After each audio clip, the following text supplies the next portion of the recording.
Seminario de Actualización de Ginecología y Obstetricia.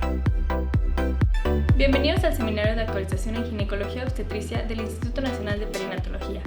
Soy la doctora Lucía Sánchez, residente de primer año, y es para mí un placer presentar el tema Novedades en el manejo de infecciones cervicovaginales, presentado por la doctora Adriana Nicté Núñez.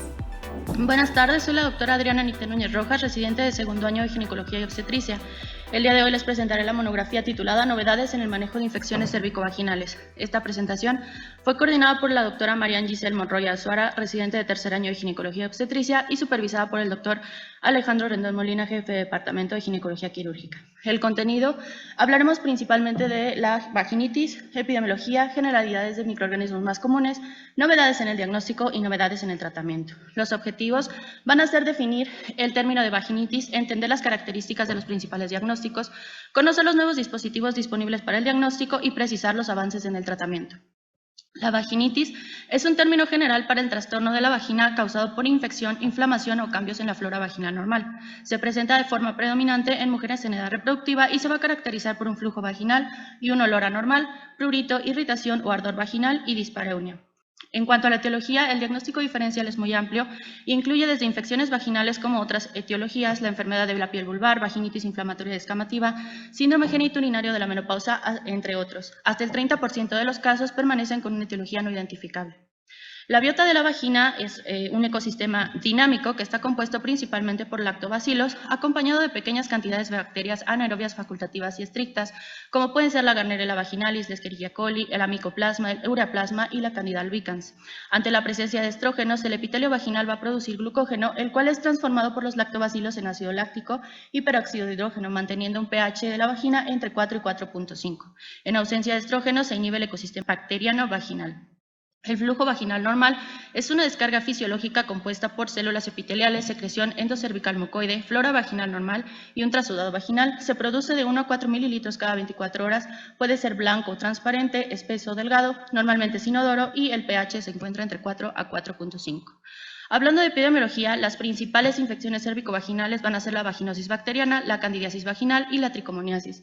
Y es importante mencionar que de entre el 7 al 72% de los casos permanecen sin una etiología precisa. En cuanto a la prevalencia de las principales infecciones, esta se ha mantenido muy similar en los últimos 40 años. Los principales factores de riesgo es la raza negra, más de 6 parejas sexuales, duchas vaginales, prácticas sexuales de riesgo, educación limitada, tabaquismo, actividad sexual recurrente, juguetes sexuales, soltería, infección de transmisión sexual o el inicio de la vida sexual antes de los 16 años. Ahora vamos a hablar un poco sobre la vaginosis bacteriana. Esta no es un estado infeccioso o inflamatorio, sino un cambio en el microbioma normal de la vagina, que se caracteriza por una disminución de los lactobacilos, los cuales dejan de producir peróxido de hidrógeno y ácido láctico que permiten el aumento del pH vaginal. Por lo tanto, hay un crecimiento excesivo de los anaerobios facultativos que van a producir enzimas proteolíticas y aminas. Cuando únicamente tenemos la disbiosis vaginal, esto se va a llamar una vaginosis. Sin embargo, estas bacterias van a empezar a aumentar su cantidad, aumentan la producción de enzimas, de aminas volátiles, y eso nos va a generar una inflamación vaginal y una vaginitis al final, con aumento de la transudación vaginal y exfoliación de las células epiteliales que van a caracterizar el flujo vaginal. Las principales manifestaciones clínicas es el flujo vaginal aumentado, que puede ser blanquecino, delgado, homogéneo, y se va a acompañar del olor a pescado o mal olor vaginal, que es más característico después de las relaciones sexuales y la menstruación. Hasta el 50 al 70% de las pacientes pueden permanecer asintomáticas, y mientras la infección sea solamente una vaginosis, no va a presentar prurito, ardor, disuria, dispareunia, inflamación vaginal o hinchazón vulvar. El diagnóstico se hace a través de los criterios de Amsel, que tiene una sensibilidad del 37 al 70% y una especificidad del 94 al 99%. Si es positiva, si se cumplen 3 de los 4 criterios, que son el pH vaginal arriba de 4.5, células claves en al menos el 20% de los campos, como vemos en la imagen de la izquierda, que es una célula epitelial descamada cubierta por una densa capa de bacterias que oscurecen sus márgenes. También se puede hacer la prueba de amina positiva, y la secreción debe ser homogénea, no viscosa, blanco-lechosa y adherida a paredes. Esto está limitado porque requerimos un equipo de microscopía y la capacitación del personal médico. Los criterios de Nugent es el estándar de oro para el diagnóstico de vaginosis bacteriana y requiere una tinción de Gram para determinar los morfotipos de lactobacilos y de Gardnerellas y darle una puntuación. De 0 a 3 es normal, de 4 a 6 es intermedio y de 7 a 10 se considera vaginosis.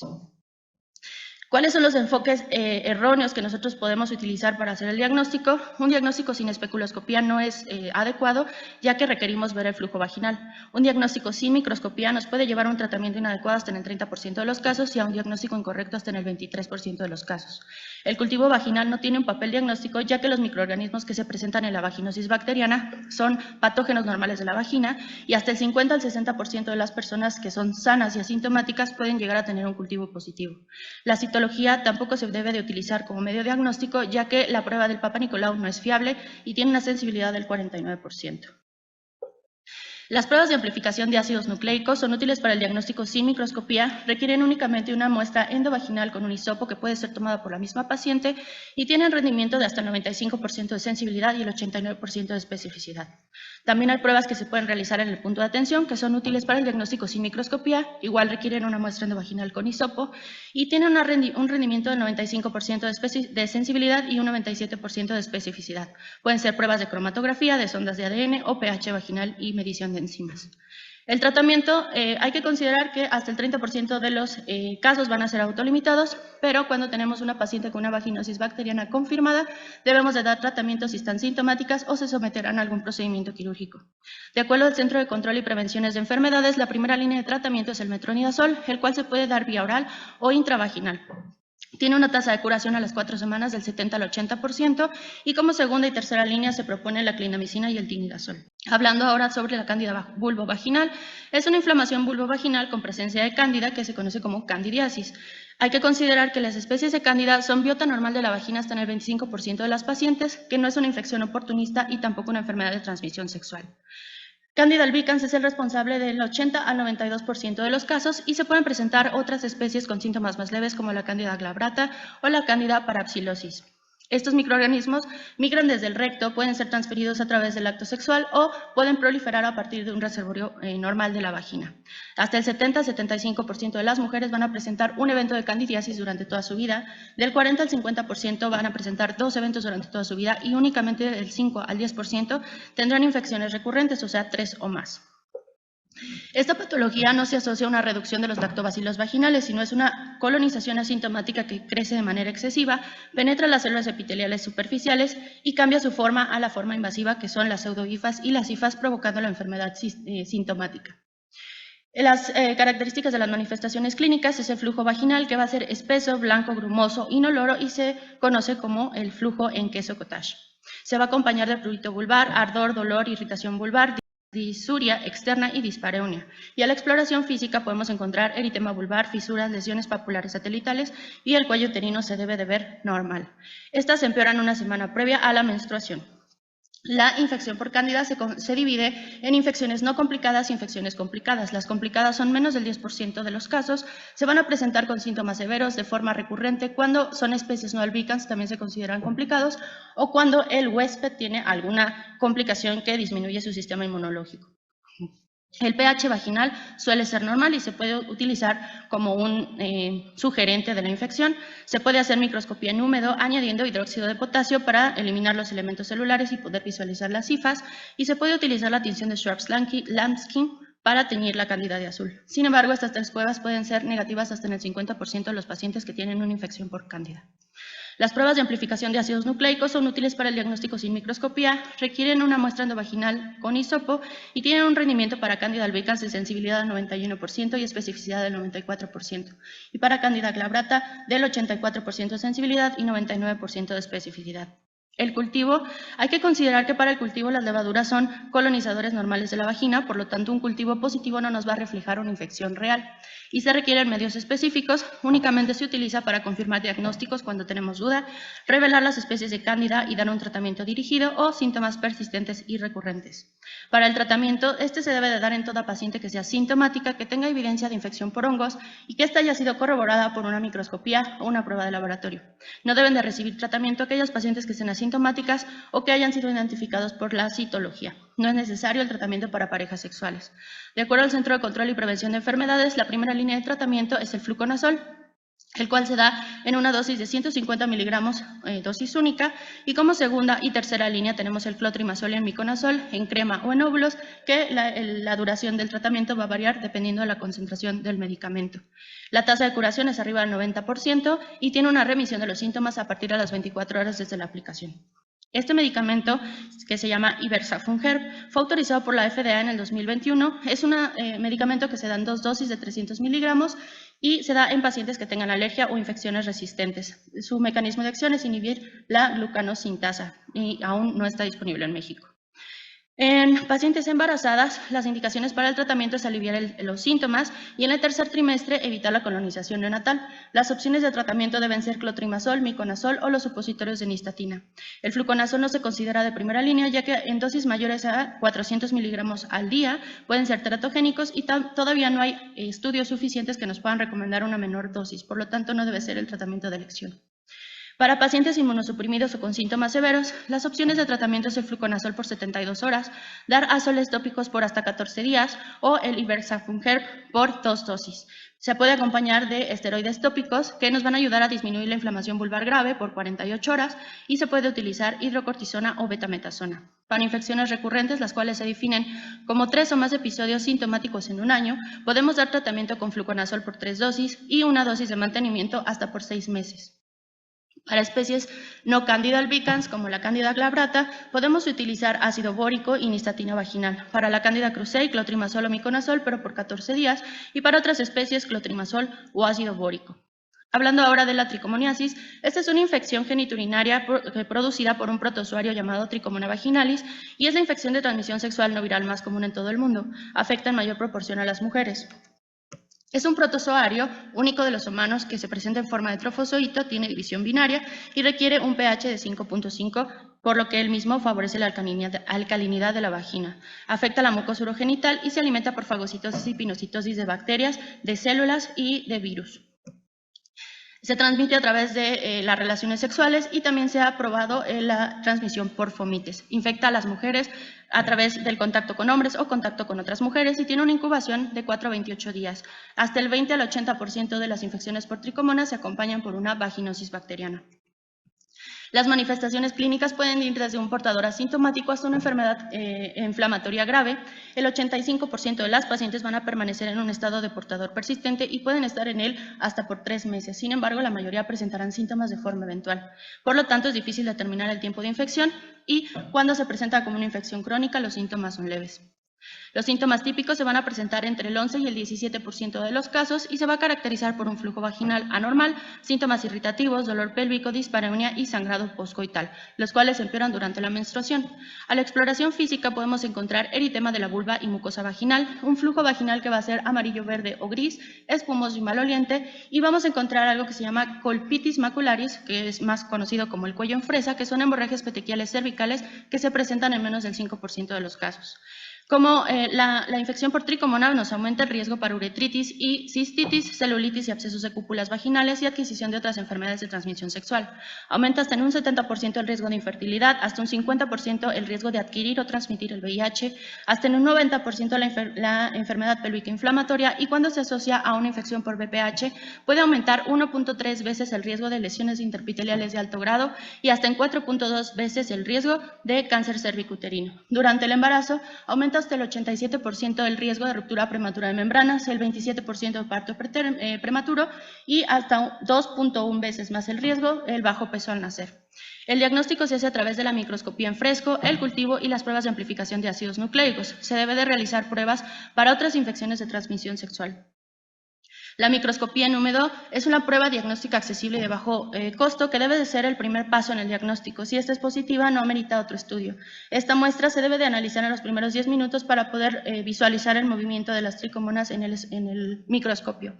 Tiene una sensibilidad del 44 a 68%, pero esta puede disminuir hasta el 20% si se hace el análisis de la muestra en 1 hora. El cultivo requiere medios especiales, era considerado el estándar de oro y nos daba un tiempo estimado de respuesta de 7 días. En comparación con las pruebas de amplificación de ácidos nucleicos, tiene una sensibilidad de 45 al 93% y una especificidad del 100%. Las pruebas de amplificación de ácidos nucleicos son el nuevo estándar de oro, son pruebas que son muy sensibles y muy específicas y requieren únicamente un hisopo que puede ser tomado por el médico o por las pacientes. El tiempo de respuesta puede ser largo o corto dependiendo de la prueba que vamos a utilizar y el rendimiento pueden tener hasta sensibilidad y especificidad del 100%. La medición del pH puede ser sugerente de tricomona, ya que este va a ser alcalino, pero no es un medio de diagnóstico. La fijación y tinción no es útil, ya que la tricomona vaginalis puede perder la forma típica. En la parte de arriba vemos una tricomona y en la parte de abajo un leucocito y son muy similares. La citología cervical tiene una sensibilidad muy baja y una tasa de alta de falsos positivos hasta el 7%. Por lo tanto, no se debe de utilizar. Para el tratamiento, el objetivo es reducir portadores y la transmisión. Por lo tanto, toda paciente que tenga una infección confirmada, sea sintomática o asintomática, debe de recibir tratamiento, así como las parejas sexuales. Los 5 nitroimidazoles es la única clase de antibióticos que nos va a proporcionar una terapia curativa y esta es del 90 al 95%. De acuerdo al Centro de Control y Prevenciones de Enfermedades, la primera línea de tratamiento es el metronidazol y este se puede dar en dosis única o en una multidosis por 7 días. La vía oral es preferente sobre la vía vaginal, ya que tiene un 80% mayor de probabilidad de tasa de éxito. La segunda línea es el tinidazol y la tercera línea el secnidazol. Este es un artículo que se publicó en el 2020 en la Revista Europea de Ginecología, Obstetricia y Biología de la Reproducción, que tuvo como objetivo comparar la multidosis con la dosis única de metronidazol para ver las respuestas al tratamiento. En esta tabla podemos ver que la tasa de fracaso es mayor hasta en el 62% cuando se da una unidosis de metronidazol. Y en esta otra tabla podemos ver que los efectos adversos no tienen diferencia estadísticamente significativa entre ninguna de las dos dosis. Por lo tanto, ellos comentan que el metronidazol en multidosis es mucho más eficaz para el tratamiento de la tricomoniasis, sin embargo, se debe de considerar la posibilidad de que el paciente cumpla con el tratamiento completo. La tasa de persistencia o reinfección es del 24-44% y las pruebas de curación se deben de hacer a las 3 semanas, idealmente con una prueba de amplificación de ácidos nucleicos. Si esta llegara a ser positiva, se debe de buscar una fuente de reinfección y tratarla. Si se dio un tratamiento inicial con una monodosis, brindar multidosis, y si el tratamiento inicial fue con multidosis, brindar 7 días más de tratamiento. La infección por Clamidia trachomatis es la principal infección bacteriana de transmisión sexual. Es una bacteria gram negativa, intracelular, obligado y con un ciclo de vida largo. Se transmite a través de las relaciones sexuales. El riesgo por acto sexual de contraer clamidia es del 10% por cada acto sexual. Y también existe la transmisión vertical, que es del 50% de riesgo. Las manifestaciones clínicas se caracterizan por un cuadro de cervicitis. Hasta el 85% de los casos pueden ser asintomáticos y los síntomas que se presentan son inespecíficos, como flujo vaginal mucopurulento, ectopia de hematoso, sangrado endocervical fácil, sangrado intermenstrual y poscoital. Se puede complicar con síndrome de disuria piuria, enfermedad inflamatoria pélvica, peripatitis, infertilidad y complicaciones durante el embarazo. El diagnóstico se debe realizar en toda paciente sintomática que sea sexualmente activa con factores de riesgo, que tenga una infección por gonococo, que sean pacientes tratadas sin respuesta al tratamiento, probable exposición sexual o síntomas persistentes y recurrentes. El principal método de diagnóstico son las pruebas de amplificación de ácidos nucleicos, que es el gold standard, que requiere una muestra endovaginal con un hisopo y tiene una sensibilidad del 80% y una especificidad del 99%.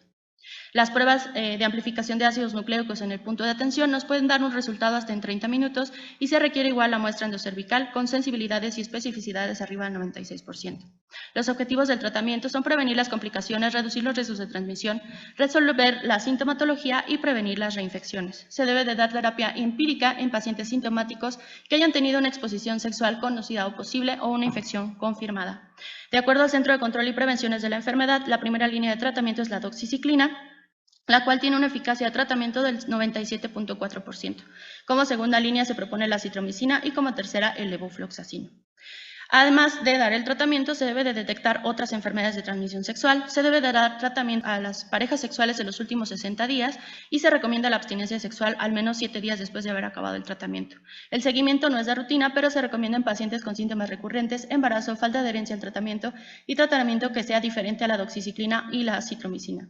4 semanas después del tratamiento se hace la prueba. En cuanto a la infección por Neisseria gonorrea, esta es la segunda infección bacteriana de transmisión sexual más común en todo el mundo. Es una bacteria estricta para el humano y no tiene otros reservorios. Es gram negativa, se divide por fisión, por lo cual siempre lo vamos a encontrar como diplococos, y se adhiere a las células epiteliales y la inmunidad que se adquiere es limitada. Se transmite a través del acto sexual y por cada coito tenemos un riesgo de 20% de transmisión.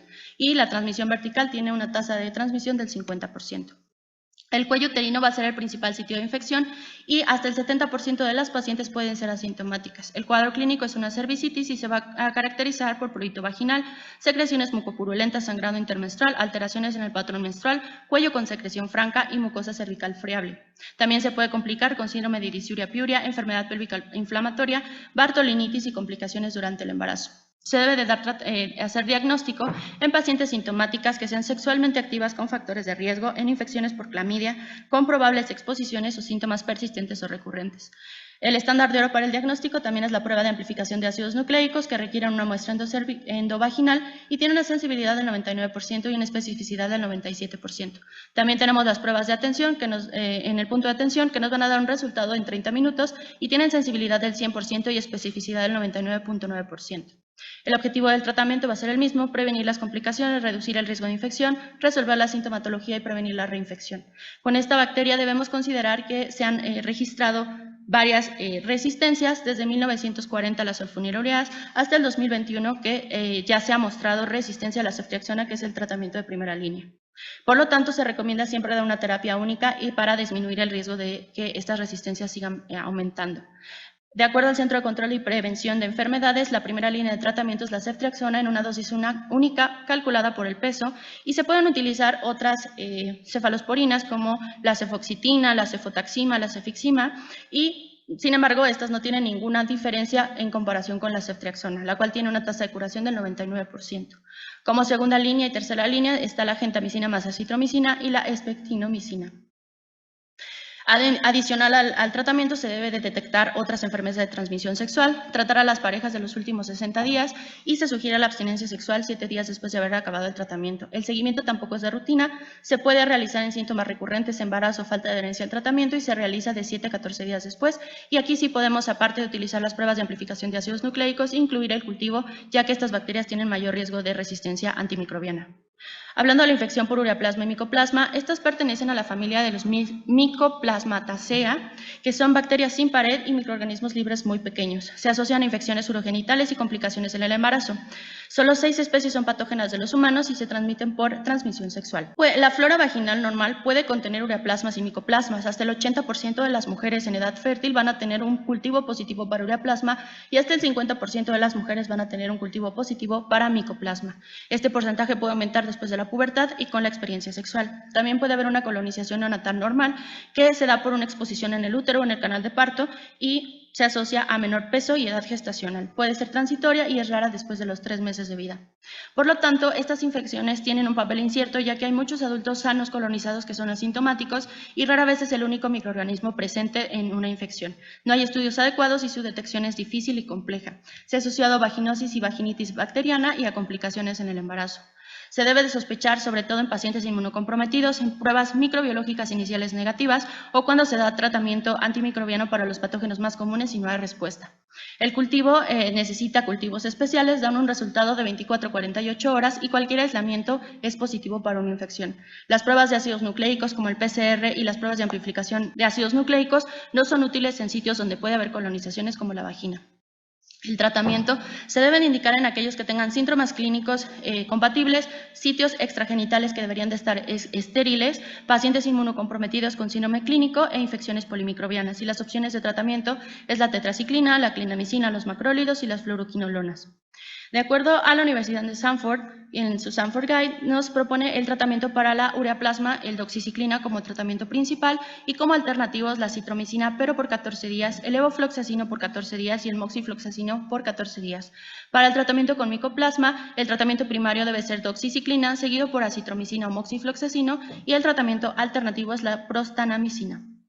Ahora vamos a hablar sobre las novedades en el diagnóstico de infecciones bacterianas. Los últimos avances que se han mostrado son las pruebas de amplificación de ácidos nucleicos, que son técnicas moleculares que replican el ADN y el RNA para la detección de microorganismos. Existen dos tipos, los que se realizan dentro de un laboratorio y los que se realizan en el punto de atención. Los que se realizan en el laboratorio nos pueden dar un resultado entre 24 y 48 horas, tienen alta sensibilidad y especificidad, sin embargo requieren infraestructura y son de alto costo. Las pruebas en el punto de atención son equipos que son accesibles, pruebas desechables con un costo más accesible y pueden dar un resultado entre 30 y 60 minutos. La mayoría de ellos no está disponible en México. Las pruebas de amplificación de ácidos nucleicos se autorizaron para vaginosis bacteriana, candidiasis y tricomoniasis por la FDA desde 1993 y el Afirm BP fue el primer dispositivo disponible con sensibilidades altas para vaginosis bacteriana del 90%, para candidiasis del 58% y tricomoniasis del 98.1%. La siguiente que se propuso fue también una prueba de amplificación de ácidos nucleicos de laboratorio que se llama Probetec, que nos diagnostica clamidia, neisseria y tricomona con sensibilidades arriba del 90% y especificidades arriba del 90%. Esta fue autorizada por la FDA en el 2014. En el 2016 se implementó esta prueba, que es el panel vaginal BDMAX, que nos va a diagnosticar vaginosis bacteriana, candidiasis y tricomoniasis en el punto de atención y tiene sensibilidades arriba del 90%, especificidades arriba del 85% para los 3 microorganismos. Este es un artículo publicado en el 2019 en la revista europea de microbiología clínica e de enfermedades infecciosas, que tuvo como objetivo comparar la precisión del panel vaginal BDMAX para el diagnóstico de vaginosis bacteriana, candidiasis y tricomoniasis con los métodos convencionales como podrían ser los criterios de Nugent, los cultivos para levaduras, los cultivos sin microscopía en húmedo y el ensayo molecular para tricomona. Podemos ver que la sensibilidad y especificidad del panel vaginal fue arriba del 90% para casi todos los microorganismos que estaba buscando, por lo tanto se concluye que es una prueba muy sensible y específica que simplifica la identificación de la vaginitis infecciosa.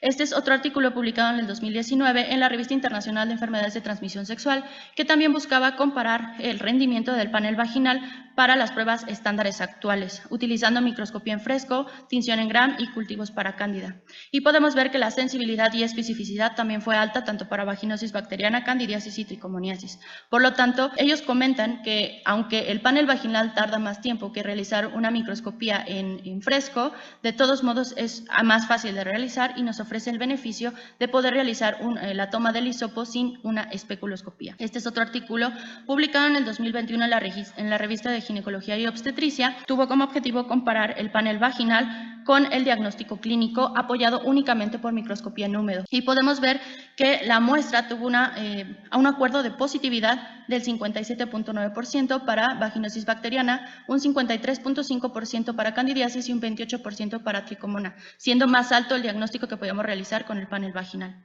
Por lo tanto, ellos concluyen que el ensayo de panel vaginal puede mejorar la precisión diagnóstica de vaginitis y facilitar el tratamiento adecuado y oportuno. El BDMAX también existe para diagnóstico de clamidia, neisseria y tricomona, con sensibilidades casi del 90% y especificidades más altas de hasta el 100% para neisseria y tricomona. Este dispositivo nos da el resultado en 3 horas. Este artículo, publicado en la revista del 2021, Enfermedades de Transmisión Sexual, tuvo el objetivo de comparar el rendimiento de BDMAX para clamidia, gonorrea y tricomona en muestras obtenidas en hombres y mujeres, comparándolo con los otros dispositivos con los que ya contábamos, como es el Probetec, el GeneXpert y el Aptima, y compararon los tipos de muestras tomados. Compararon el hisopo tomado por un médico, el hisopo autorrecogido por la misma paciente, un hisopo tomado por una muestra a través de una especuloscopía y también vieron el rendimiento en orina masculina y femenina. Y podemos ver que la sensibilidad y especificidad para todo tipo de muestra es arriba del 95% para todas las infecciones. Por lo tanto, ellos mencionan que tiene un buen desempeño y es útil en entornos donde no contamos con otras pruebas y estas pruebas tarden días, ya recordando que nos da el resultado en 3 horas. AptimSA también ha comercializado diferentes tipos de pruebas de amplificación de ácidos nucleicos para diferentes microorganismos.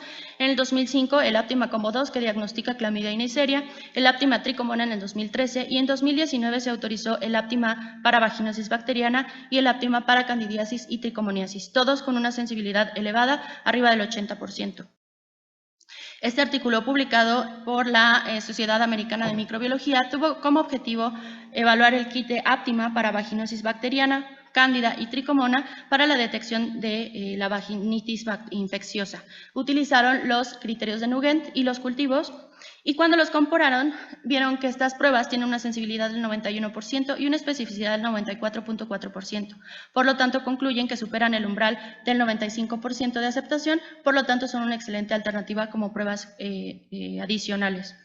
Este otro artículo, publicado en el 2023 en la revista de Diagnóstico Microbiológico y Enfermedades Infecciosas, tuvo como objetivo comparar el rendimiento de los ensayos Aptima para vaginosis bacteriana tricomoniasis en el diagnóstico de vaginitis infecciosa. Lo compararon con cultivos, criterios de Nugent y las pruebas Aptima para Tricomona vaginalis. Y podemos ver que el porcentaje de acuerdo positivo y negativo fueron bastante elevados para todos los microorganismos, por lo tanto concluyen que como superan los criterios de aceptación del 95%, son excelentes alternativas a las pruebas convencionales. Este otro artículo, también publicado en la revista de la Sociedad Americana de Microbiología en el 2020, tuvo como objetivo valorar las pruebas NAT de los Aptima Assay para el diagnóstico de vaginosis bacteriana, candidiasis y tricomoniasis comparado con las pruebas que ya teníamos disponibles y las pruebas convencionales. Podemos ver que el diagnóstico, la sensibilidad y la especificidad de estas pruebas de amplificación de ácidos nucleicos son arriba del 95%, ya sea tomado el hisopo por el clínico o por la paciente. Por lo tanto, se concluye que estos resultados proporcionan evidencia de eficacia clínica y pues, son útiles para el diagnóstico de las causas de vaginitis. El Gene Expert System es una prueba de amplificación de ácidos nucleicos que también se puede realizar en el punto de atención. En el 2012 pusieron su prueba para clamidia y neisseria, en el 2016 para tricomona y en el 2020 para vaginosis bacteriana, candidiasis y tricomoniasis. Es fácil de utilizar, se debe de tomar el hisopo, se debe de introducir en el vial y posteriormente tomar el líquido de ese vial y introducirlo al cartucho. Posteriormente el cartucho se introduce en el equipo y este nos da un resultado en 60 minutos. Tiene una sensibilidad para vaginosis bacteriana del 93%, para candidiasis del 98% y para tricomona del 97%. Este es un artículo publicado en la revista americana de la Sociedad de Microbiología que tuvo como objetivo valorar el rendimiento de la prueba Expert Express para el diagnóstico de vaginosis bacteriana, candidiasis y tricomona comparado con los criterios que ya teníamos, ¿no? Con otras pruebas NAT que son mucho más viejas. Y vieron que cuando el hisopo era recopilado por el médico o cuando era autorrecogido por la misma paciente, tenían sensibilidades, acuerdos positivos y acuerdos negativos arriba del 94%. También podemos ver que cuando el equipo era utilizado por usuarios capacitados o no capacitados, la sensibilidad y especificidad y los acuerdos no variaban en casi nada. Por lo tanto, se concluye que es una prueba altamente sensible y específica para el diagnóstico de las causas más comunes de vaginitis y vaginosis y que se puede utilizar por cualquier persona. Este es otro dispositivo de amplificación de ácidos nucleicos autorizado por la FDA en el 2021 que es desechable. Únicamente requiere que se introduzca el hisopo en la parte morada de arriba y se apriete el botoncito. Nos da un resultado en 30 minutos y puede diagnosticar clamidia, neisseria y tricomona con sensibilidades arriba del 97% y especificidades arriba del 96%. Este es un artículo publicado en el 2021 en la revista The Lancet que tuvo como objetivo determinar el rendimiento de la prueba médica BISBI para detección de neisseria, clamidia y tricomona. Se comparó con otras pruebas de amplificación de ácidos nucleicos y podemos ver que la sensibilidad y especificidad se encuentra arriba del 95%, ya sea en pacientes sintomáticas o pacientes asintomáticas. Por lo tanto, es un excelente dispositivo que es fácil de utilizar y que tiene la posibilidad de diagnosticar neisseria gonorrea, clamidia trachomatis y tricomona vaginalis con excelentes sensibilidades y especificidades.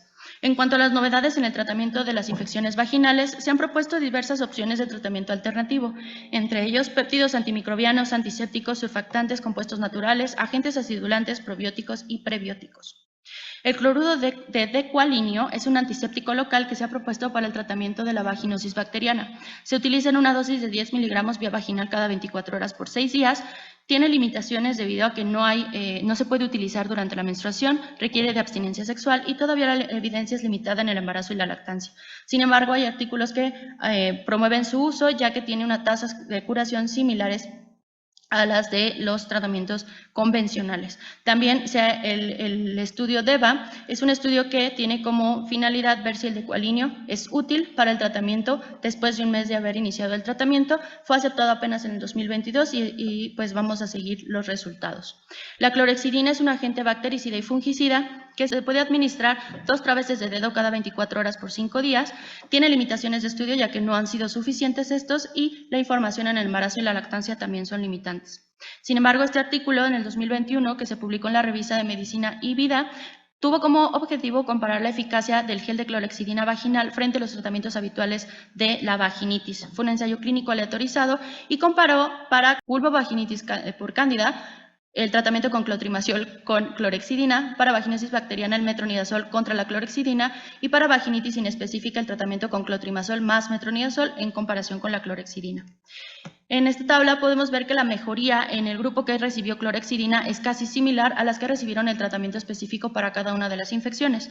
Por lo tanto, se concluye que la clorhexidina es una opción adecuada para el tratamiento de la candidiasis vulvovaginal y la vaginosis bacteriana. También se han propuesto cremas naturistas como la Prangos ferulacea y la Calendula officinalis, que son plantas medicinales tradicionales iraníes que tienen propiedades antibacterianas, antifúngicas y antiinflamatorias y mejoran la eficacia del tratamiento antimicrobiano y reducen la recurrencia. Hay evidencia limitada y están contraindicadas en el embarazo, sin embargo se han utilizado con buenos resultados. Los probióticos mantienen y restablecen el microbioma vaginal saludable. Se han propuesto varias cepas de lactobacilos que se pueden administrar, siendo el Lactobacillus reuteri el más utilizado. Se pueden aplicar vía vaginal o administrar vía oral. Y estos lactobacilos tienen alta capacidad de autoagregación, de coagregación con los patógenos, producción de peróxido de hidrógeno y ácido láctico, lo que disminuye o evita la proliferación de cepas bacterianas anaerobias. Este artículo, publicado en el 2019, tuvo como objetivo determinar la eficacia y seguridad del tratamiento con probióticos en la vaginosis bacteriana. Compararon el tratamiento con probióticos y tratamiento con antibióticos y probióticos. Podemos ver que cuando se da tratamiento con antibióticos más probióticos, tenemos una tasa de curación de arriba del 72% en este grupo. Cuando únicamente se da tratamiento con probióticos sin antibióticos, la tasa de curación es mayor en el grupo de probióticos hasta en el 39%. En cuanto a los criterios de Nugent, los pacientes que recibieron probióticos tuvieron 1.0 veces más la posibilidad de regresar a una puntuación normal. Cuando se compara la valoración 2 ciclos menstruales después, podemos ver que únicamente las pacientes que recibieron tratamiento solo con probióticos tuvieron una diferencia estadísticamente significativa en los criterios de Nugent y las que recibieron antibióticos no. Por lo tanto, los regímenes de probióticos son seguros y pueden exhibir un efecto beneficioso a corto y largo plazo para el tratamiento de vaginosis bacteriana. Los prebióticos tienen la función de promover el crecimiento selectivo de los microorganismos benéficos, o sea, de los lactobacilos. Son sustratos metabólicos de microorganismos, como pueden ser los alcoholes de azúcar, la galacto-oligosacáridos, la lactulosa, la rafinosa, y nos ayudan a recuperar la flora vaginal normal y reducir el pH vaginal. Este artículo, publicado en el 2018 en los archivos de ginecología y obstetricia, tuvo como objetivo comparar los efectos del gel vaginal con prebióticos adicionado al tratamiento con metronidazol en comparación con el metronidazol solo. Y podemos ver que los síntomas en el grupo de intervención, o sea, quien recibió prebióticos, disminuyeron de manera más eficaz a los primeros 10 días y a los 90 días con datos estadísticamente significativos. También podemos ver que la puntuación de Nugent fue estadísticamente significativa más baja, bueno, más alta, menos datos de vaginosis bacteriana en los pacientes que habían recibido prebióticos. El tratamiento adyuvante con gel vaginal de prebióticos mejora la eficacia del tratamiento para la vaginosis bacteriana. También en el 2021 se autorizó el gel de clindamicina con el nombre Jaciato, que es un tratamiento para la vaginosis bacteriana. Es un gel intravaginal bioadhesivo termoendurecible. Al aplicarlo dentro de la vagina se adhiere a las paredes y se endurece para favorecer el contacto de la clindamicina con las paredes vaginales. Contiene fosfato de clindamicina y se han realizado estudios que nos muestran que la curación clínica y también bacteriológica es mucho mayor con el uso de este medicamento. Por lo tanto, se concluye que, y aparte es una dosis única, es altamente efectivo, excelente seguridad y nos ayuda a tratar pacientes con puntajes de Nugent de 7 a 10 al ingresar al estudio. También se han propuesto nuevas vías de administración de metronidazol intravaginal, como pueden ser los copos en gel con hidrogel termosensible, como vemos en la imagen. Estos tienen como la finalidad introducirse en la vagina de forma prolongada y mezclarse con el buco vaginal para producir una liberación prolongada y sostenida del medicamento.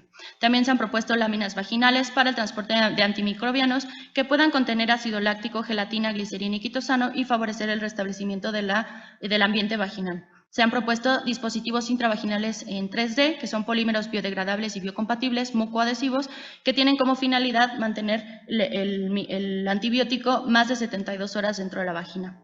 Y se han propuesto armazones de nanofibras electrohiladas, que son materiales también mucoadhesivos que tienen como objetivo liberar la prolongación de los antibióticos y lactobacilos, y pues hay que darle seguimiento a estos tratamientos porque son prometedores.